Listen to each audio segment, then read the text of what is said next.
Hey everyone, welcome back to Beyond the Court.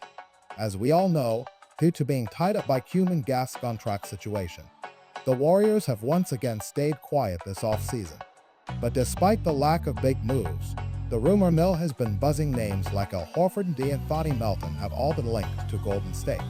And now, the chances of a brother basketball reunion just went up again. Warriors insider Anthony Slater, appearing on ESPN, revealed that the team is looking to add more outside shooting, and ATS heard that both sides, the Warriors and Seth Curry, are interested in making it happen. Yes, that's right, soon minus to minus be 35 minus here minus, old Seth Curry is still in the league, and actually had a pretty solid season last year. Playing for the Hornets, he appeared in 68 games, averaging 6.5 points in 6 minutes per game, and shot a blistering 45.6% from three. For most fans, the name Seth Curry simply brings one thought: Steph H's little brother. A great shooter, sure, but always living in his brother's shadow. Yet, if you dive into the numbers, you'll find that both in the regular season and the playoffs, Seth H's 3- point percentage has consistently been higher than Steph H's. So who exactly is Seth Curry?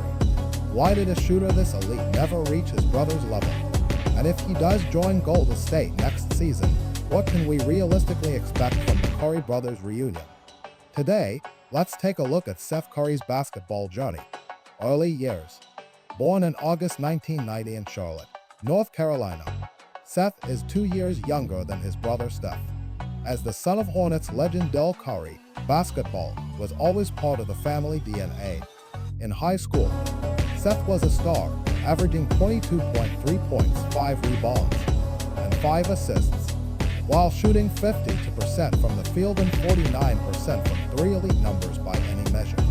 He started college at Liberty University in 2008, where he put up an impressive 20.2 points per game as a freshman, before transferring to Duke the following year.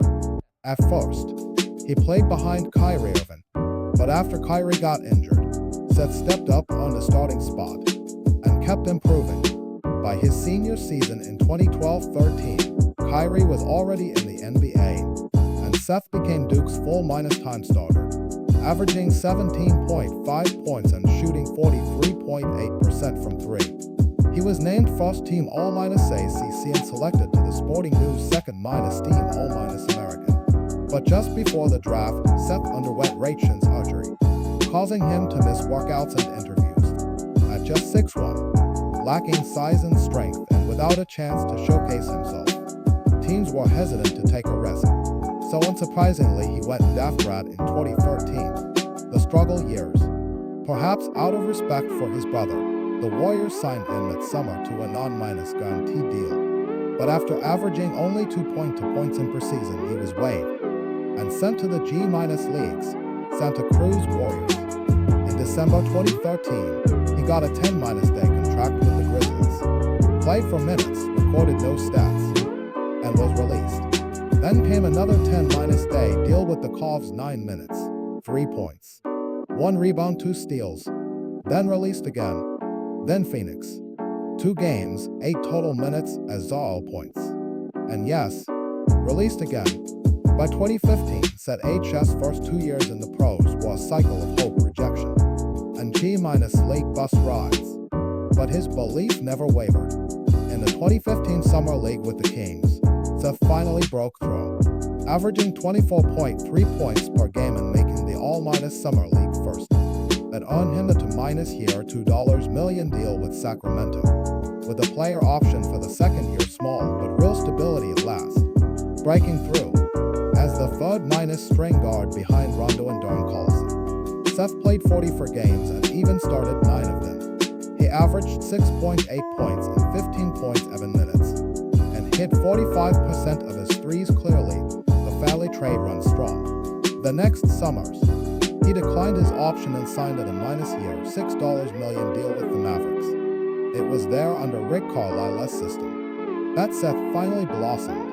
In November 2016, he dropped 23 points off the bench against the Lakers. The next night, facing his brother's Warriors, he posted 10 points, 9 assists, and 5 steals. By February 2017, he went off for 31 points on 17 minus of minus 13 shooting versus the Timberwolves. That season, he averaged 12, 8 points, 48.1% FG, and 42, 5% from 3. Just as his career was taking off, disaster struck. In the 2017 preseason, he suffered a stress reaction in his left tibia. By February, he needed surgery, season minus ending. It couldn't have come at a worst on the contract year. But Seth stayed optimistic, and his professionalism left a great impression around the league. That summer, Portland signed him to a 2-year deal worth $5.60 million. The steady climb. In Portland, everyone. That HS role was small, but he still shot 45% from 3. And that season when the Blazers reached the Western Conference Finals, he even faced his brother Steph for the first time in the playoffs. Though the Blazers were swept, Seth HS performance didn't go unnoticed. In 2019, he rejoined the Mavericks, this time on a $4- deal, the Tito million deal. The biggest of his career. He delivered. In 2019-20, he averaged 12.4 points, shooting 45% from 3.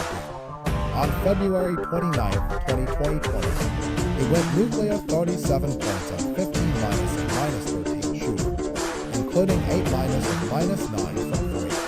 The Sixers, desperate for shooters around NBA, traded for him that summer, he kept producing. By 2021-22, Seth was averaging a career minus 515 points per game.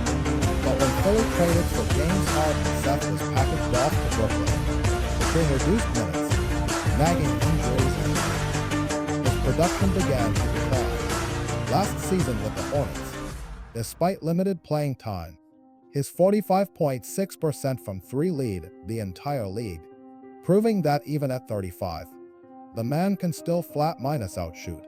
Why he succeeded.